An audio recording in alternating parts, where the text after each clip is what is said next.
नमस्कार दोस्तों, स्वागत है एक बार फिर से आपका PS राठौड़ स्टोरीज पर। आज हम चर्चा करेंगे रास लीला पर लाला लाजपत राय के विचारों की। हम हिंदुओं ने भगवान श्री कृष्ण का नाम रास लीला से न जाने क्यों जोड़ा है।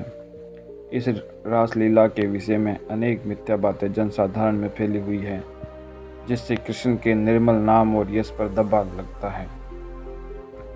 यहाँ तक कि लोग उसी आशय से कृष्ण को विषयी और दुराचारी बताते हैं। लाखों हिंदू तो कृष्ण का नाम केवल रासलीला के संबंध से ही जानते हैं। वे न कृष्ण की उच्च शिक्षा से परिचित हैं और न उनको ये ज्ञात है कि कृष्ण ने अपने जीवन काल में अपने देश के लिए क्या क्या कार्य किए और इतिहास उनको किस प्रतिष्ठा की दृष्टि से देखता है। वे केवल उस कृष्ण से परिचित हैं और उसी की पूजा अर्चना करते हैं जो रासलीला में गोपियों के साथ नाचता और गाता था।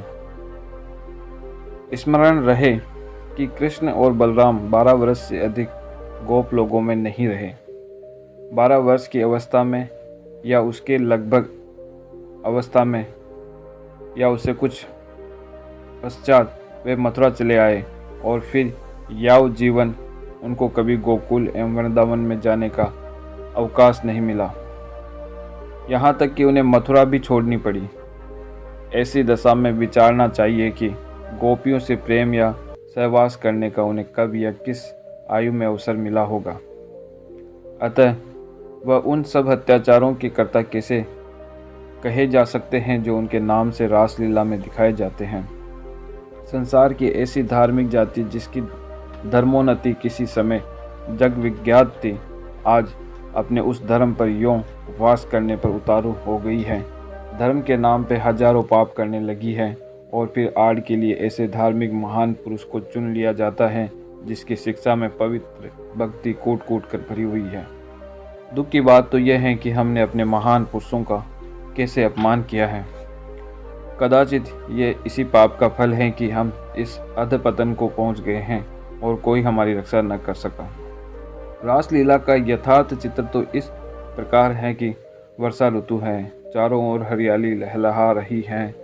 एक प्रशस्त मैदान में मीलों तक घास पात या वनस्पतियों के अतिरिक्त और कुछ नहीं दिख रहा है। वृक्षों में फूल खिले हुए हैं और फल लटक रहे हैं। प्रकृति देवी का यौवन काल है। आकाश मंडल मेघों से घिरा हुआ है। मेघों का रह रह के मधुर स्वर से गर्जन कानों को कैसा भला लगता है। कभी कभी बिजली ऐसे वेग से इधर से उधर तड़प जाती है कि जिससे सारी पृथ्वी ज्योतिर्मय हो जाती है। मेघ धीरे धीरे बरस रहा है। पक्षी गण वृक्षों पर कलोल कर रहे हैं और उन्मत्त होकर पानी में स्नान कर रहे हैं। पत्तों पर पानी की बूंदें मोती सी दिख पड़ती हैं और हाथ लगाते ही चूर चूर हो जाती हैं। वायु के झोंकों से वृक्ष जिस समय झूमने लगते हैं और उनसे पानी टप टप चूने लगता है तो जान पड़ता है कि मानो अपनी प्रिया की चाह में आंसू बहा रहा है। उनके आंसुओं की बूंदें जिन पर पड़ती है उनके अशांत तथा संतप्त हृदय को ठंडक पहुंचाती है। ऐसे सुहावने समय में प्रकृति मनुष्य के चित्त को चंचल कर देती है। जनसाधारण का हृदय अपनी सरलता में यूं ही उछल पड़ता है। ऐसे सुहावने समय में प्रत्येक मनुष्य की कवित्व शक्ति उत्साहित हो गाने बजाने की ओर जाती है। गोपों की छोटी सी मंडली अपनी प्राकृतिक फुलवाड़ी में आनंद मंगल से गाने बजाने में मग्न है। बालक कृष्ण को बंसी बजाने की बड़ी चाह है। उसने इसे बजाने में प्रवीणता भी प्राप्त की है। जब वह बंसी बजाता है तो उसके चारों ओर भीड़ लग जाती है।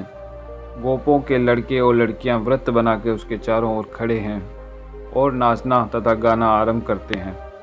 इस मंडली में जिसे देखिए वही इस रंग में रंगा हुआ दिख रहा है। ऐसे समय में कृष्ण भी बंसी बजाते बजाते नाचते रहे हैं। बस यही रासलीला है और यही रासलीला की विधि है।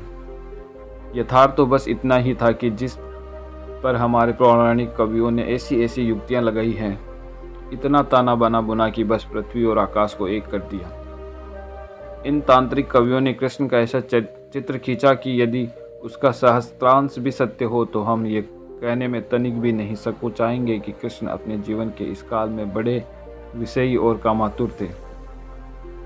आजकल के पौराणिक विद्वानों पर भी इस बात की पोल खुल गई है और वे इन प्रेम प्रसंगों से परमेश्वरीय प्रेम का सार निकालने की चेष्टा करते हैं, पर हमारी समझ में ये चेष्टा व्यर्थ है, क्योंकि हम देखते हैं कि विष्णु पुराण में न तो राधा का वर्णन है, न ही गोपियों के संग कृष्ण की मुँह जोरियों का ही कुछ इशारा है, और न ही चीरहरण की ही कहानी है। हरिवंश और महाभारत में भी इन बातों का कहीं वर्णन नहीं है। ये सारी कथाएं ब्रह्म वैवर्त और भागवत पुराण के कर्ताओं की गढ़त है। जब उससे पहले के ग्रंथों में इन बातों का कहीं वर्णन नहीं, तो इन पर विश्वास करने का कोई कारण नहीं दिखता। दूसरे कहीं एक पुराणों के अनुसार कृष्ण की अवस्था उस समय जब 12 वर्ष की थी, तब वह कैसे संभव हो सकता है कि 12 वर्ष की अल्प आयु में इन्हें ये सब बातें प्रकट होती और उनके पास तरुण स्त्रियां भोग विलास की इच्छा से आती और कामातुर हो उनसे अपना सतीत्व नष्ट कराती। तीसरी, महाभारत में प्राय ऐसे स्थान आए हैं जहां कृष्ण को उनके शत्रुओं ने अनेक दुर्वचन कहे हैं और उनके जीवन के सब दोष गिनाए हैं। उदाहरणार्थ, राजसूय यज्ञ के समय शिशुपाल क्रोध में आकर कृष्ण के अवगुण बताने लगा है और उसके बचपन के सब दोष कह गया, पर उसके दुराचारी या विषय होने का तनिक इशारा भी नहीं किया गया। क्या ये संभव था कि कृष्ण के चरित्र पर प्रसन्न हो और शिशुपाल क्रोधवश सभा के बीच उनके सब छोटे बड़े अवगुण प्रकट करे और इसका वर्णन तक न करे? वही अवसर तो था उनके प्रकट करने का, क्योंकि भीष्म पितामह ने सारी सभा में उस भगवान कृष्ण को उच्चासन देना चाहा था। कृष्ण उनके समकालीन थे। यदि वास्तव में कृष्ण में ये दोष होते तो ये कैसे संभव था कि ऐसे धर्मात्मा महान पुरुष उनका ऐसा सम्मान करते और सारे आर्यवर्त में यूँ उनका मान होता।